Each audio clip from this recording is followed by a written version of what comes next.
All right, welcome back to NewsWire here on SportsGrid. Great to catch up with Scott Spinelli, who joins us now to break down some college basketball. He's been involved in the game for decades and certainly has a great, interesting perspective on the Final Four coming up this weekend, and certainly has been watching the tournament very closely. Scott, thank you so much for making the time for us here on NewsWire. How are you?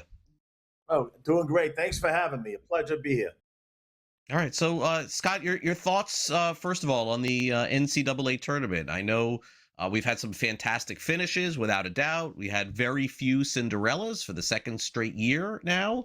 Has that kind of changed your opinion at all as to how we should view the NCAA tournament, or is this just a couple of years in a row of a lot of chalky teams getting or toward the end?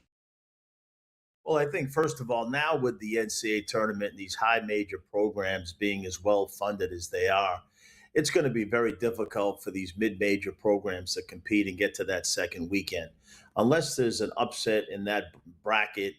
With a higher seed. I don't think you're going to see many Cinderellas moving forward. I mean, these rosters that are being constructed at this high level between revenue share and collectives. I mean, these teams are built to be very successful. They're experienced guys. They're guys who have played some of them professionally in Europe, even professionally here in the States. And so there is a little bit of a difference in terms of the level that these high major teams, in terms of their roster construction, have as it relates to the mid majors. So don't think you're going to see many mid majors moving forward to the second weekend, especially into the third weekend. Yeah, it doesn't look like it, at least for the time being. We'll see if things change. Okay, so Scott, the game of the tournament, without a doubt, was UConn and Duke. I mean, the game itself was really good. The finish was absolutely stunning, and to see all the different camera angles of Shire and everyone on Duke, and even the other side too, and you see the very emphatic Dan Hurley there picking up the win. What did you make of that finish? Well, you got to give UConn all the credit. I mean, they were one of 18 in the first half from the three, and it just shows their championship pedigree and what Coach Hurley and his staff have built there. There's a team there that, again, when you have that championship lineage, that pedigree of winning, especially into the Final Fours and winning national titles, there's a big advantage. There's a belief. The guys truly understand what it takes to win during that time. And you got to give them a lot of credit. You feel for Duke because, again, going into this bracket, we all thought, with Caleb Foster being out and the matchups there with teams that were going to pressure him, specifically as St. John's, that would come back to get him. But again, you really feel, I mean, the year that they've had in the last two seasons, 46-2 in the ACC, and to lose like that, you feel for those guys. Yeah, and I think so. But Duke will be back, and UConn certainly we got to give them credit. I think that that's fair. But the end sequence was kind of crazy to see, and I think the momentum is something that a lot of folks thought would carry the Huskies into the Final Four. But the odds makers are just point blank telling us, Scott, that Illinois is the better team. It's a neutral site certainly for the Final Four, and they're 2.5 point favorites, so it's slight total of 139.5 in this game. Did you think that Illinois would go this far, Scott? And do you think that they have another win in them?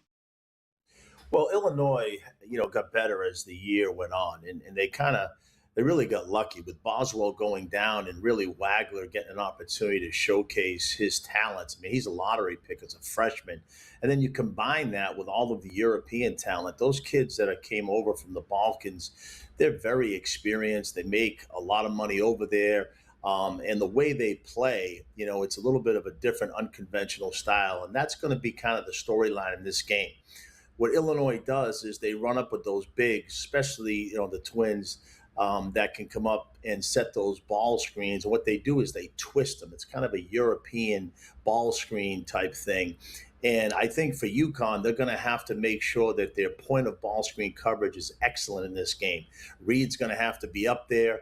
And what will happen is if they don't punch over those screens and they get into 2-on-1s, they're just going to throw back to Illinois' big and they're going to make three. So that's going to be an interesting storyline.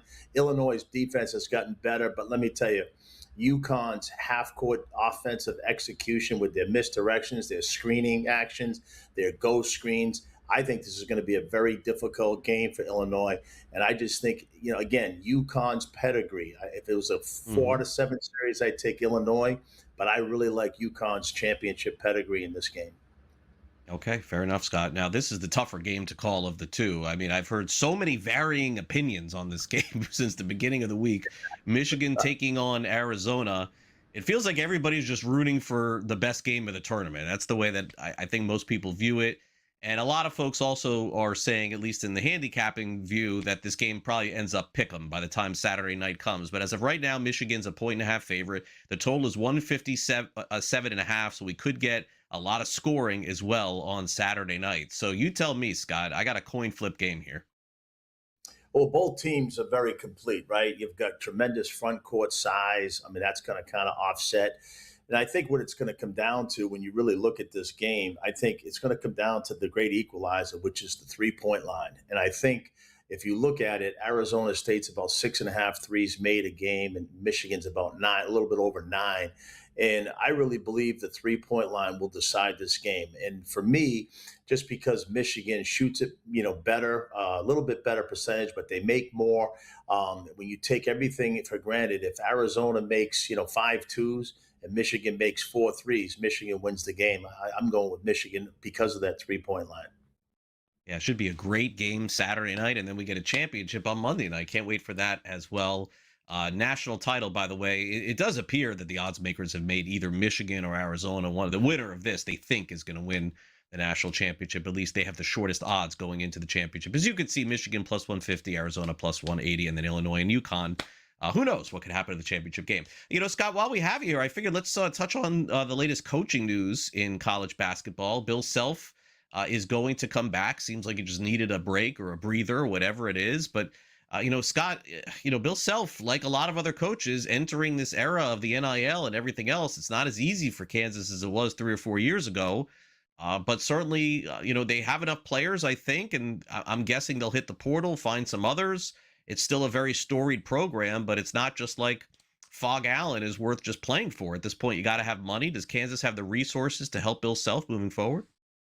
Oh, absolutely. I think Coach Self's an excellent coach. And, to your point, I think there's a huge advantage right now for the older, more experienced coaches. And here's why: the days of chasing these younger kids around and trying to go on the road and outwork somebody, they're gone. I mean, now it comes down to your evaluation, your network, and your ability to kind of plug a team together and find out that intel. So I think Coach Self staying is great for the game. He's an excellent coach.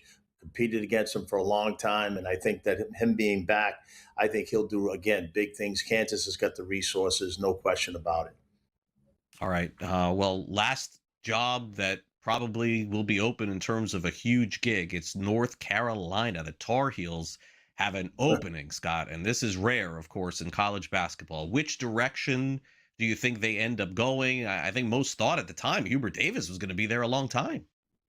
You feel for Hubert Davis. I mean, think about it. They lost Caleb Wilson, arguably a top five pick. And again, they still made it to the tournament and had a 19-point lead. So, class guy, Hubert Davis, his entire staff are Carolina guys. I know them very well. You really feel for those guys. And in terms of what they're going to do with this search, it could be anybody, NBA, sitting head coach in college. It'd be interesting to see what happens. Scott, always great to catch up. Enjoy the Final Four and enjoy the championship on Monday night. And we'll always appreciate your insights here on SportsGrid. Thanks again. Thanks for having me, guys. Take care.